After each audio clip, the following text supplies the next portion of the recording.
De volta dos nossos comerciais, estamos recebendo hoje o médico veterinário responsável pela fiscalização de alimentos, bares, restaurantes e também sobre a fiscalização higiênico-sanitária, né, Carlos, de várias empresas, que é o Dr. Carlos Alberto Dávila.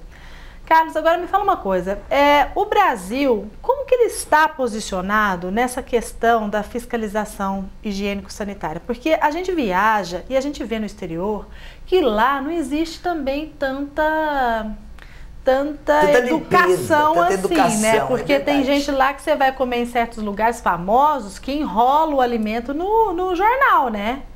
É uma loucura. E bota embaixo do braço a baguete e a mão não lava muito. Eu olho unha, né? Eu tenho psicose com isso. É verdade. Então, se vem me servir, eu olhei a unha, Esse assunto ele é muito complexo, porque quando você vai fazer uma comparação, se você pensar no Brasil como um todo, nós temos, desde do Rio Grande do Sul até o Amazonas, uma variação climática muito grande. E a temperatura ambiente, ela tem uma interferência importantíssima na multiplicação de micro-organismos, principalmente bactérias, que são os maiores contaminantes dos alimentos. Então, o cuidado que você vai ter num local que tem uma temperatura ambiente de 35 graus, ele é diferente de um local que tem uma temperatura ambiente de 15 graus.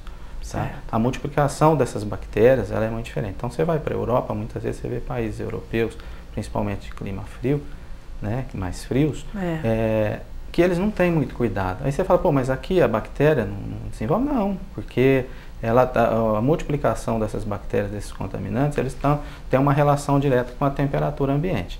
Se você for em locais, né, o país mesmo do Brasil ou de outros países, que tem climas mais quentes, você exige do estabelecimento, da pessoa responsável pelo estabelecimento, um cuidado muito maior no controle higiênico-sanitário desses alimentos, né? Principalmente no controle de tempo e temperatura dos alimentos.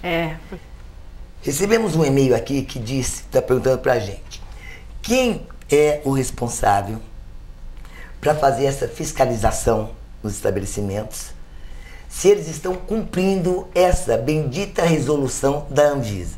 Você falou anterior que está faltando mão de obra.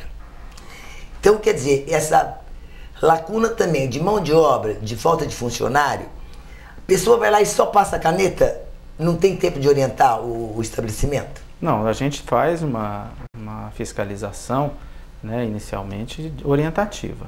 Certo. Mas ela também, quando nós encontramos a irregularidade e a ação de orientação não surte resultado, o fiscal, né, o agente fiscalizador, ele é obrigado, né, até por lei, a lavrar o auto de infração e abrir um processo administrativo. Mas o que eu disse é o seguinte, nós precisaríamos sim ter muito mais pessoas para ter mais condição de ter uma fiscalização ainda mais voltada para a atividade educativa e até mesmo mais intensa também. Porque a gente acredita que muita coisa a prefeitura não conhece, né? Tem muito estabelecimento que não tem um contrato social, não tem CNPJ, ele não recolhe tributos, na maioria deles eles não têm condição sanitária de funcionamento. E a gente não consegue nem chegar, a gente depende de denúncias da população para chegar a esses estabelecimentos. Carlos, o tempo nosso já estourou, mas espera um pouquinho só, Luciana, bem rápido. Tudo bem, eu não vou Qual falar. é o tempo, no caso, que vocês dão o tempo de elasticidade para um comerciante fazer alguma necessidade de reforma, de construção? Na realidade, isso é um critério de quem está fiscalizando. Certo. Se você chegar no estabelecimento, ele precisa trocar um cesto de lixo, ele precisa comprar uma touca, um jaleco, isso é imediato, um dia, 2 dias, ele tem que resolver. Certo. Vamos dizer, 24 horas. Se você chega lá, ele precisa construir um banheiro a mais. Você não pode dar para ele um tempo curto, você tem que dar um tempo mais plausível para que isso.